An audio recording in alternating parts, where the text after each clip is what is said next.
Assalamu alaikum. I am currently standing at the Nandina Lakshirchar ferry gate in Jamalpur Sadar Upazila.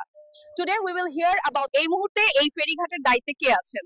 শুনলাম লাখিরচরের কবির হাজীর দায়িত্বে, এখন আর তেমন হয়রানি নেই। Previously, countless men, women, and students were tortured and humiliated in various ways at this ghat. যখন সেতুর কাজ শেষ হবে তখন আমাদের কষ্ট কমে যাবে এবং আমরা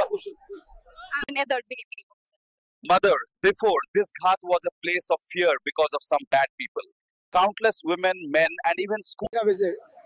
যখন সেতুটি সম্পন্ন হবে তখন এই এলাকার মানুষের জীবনযাত্রার মান উন্নত হবে। ব্রহ্মপুত্রের বুকে সেতু স্বপ্নে সপ্তবের ছোঁয়া, নান্দিনা লক্ষ্মীরচর ফেরিঘাটে আবারও স্বস্তির হাওয়া। জামালপুর সদর উপজেলার নান্দিনা উপশহর ও লক্ষ্মীরচর তুলসীচর এবং শেরপুর জেলার কয়েকটি ইউনিয়নের হাজারো মানুষের দীর্ঘদিনের প্রাণের দাবি ছিল ব্রহ্মপুত্র নদীর উপর একটি সেতু। আল্লাহ রহমতে সেই সেতুর কাজ এখন চলমান, কিন্তু সেতুর অভাবে এখনও দুই চরের মানুষকে নান্দিনায় যাতায়াতে ফেরি নৌকার উপর নির্ভর করতে হয়। বিশেষত শিক্ষার্থী ও রোগীরা সবচেয়ে বেশি ভোগান্তিতে পড়েন।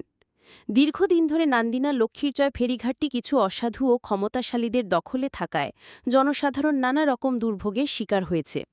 এই অবস্থা থেকে মুক্তি দিতে এগিয়ে আসেন লক্ষ্মীরচরের জনমানুষের প্রিয় ব্যক্তি আলহাজ আবদুল্লাহ আল মামুন কবির। তার আন্তরিক প্রচেষ্টায় একবার ঘাটের নিয়ন্ত্রণ আসে জনবান্ধব ব্যবস্থাপনায় এবং কিছু সময়ের জন্য ফিরে আসে স্বস্তি। কিন্তু পরে ফের সেই ঘাট চলে যায় দুর্নীতিবাজ গোষ্ঠীর হাতে। আবার শুরু হয় ভোগান্তি। সম্প্রতি আবারও ঘাটটি আলহাজ আবদুল্লাহ আল মামুন কবিরের লোকেদের আন্ডারে আসায় জনসাধারণের মধ্যে স্বস্তির নিঃশ্বাস ফিরেছে। মানুষ আশাবাদী কবির হাজীর নেতৃত্বে এবার এই ঘাটে টিকে থাকবে ন্যায়ের শাসন ও সেবার নিশ্চয়তা।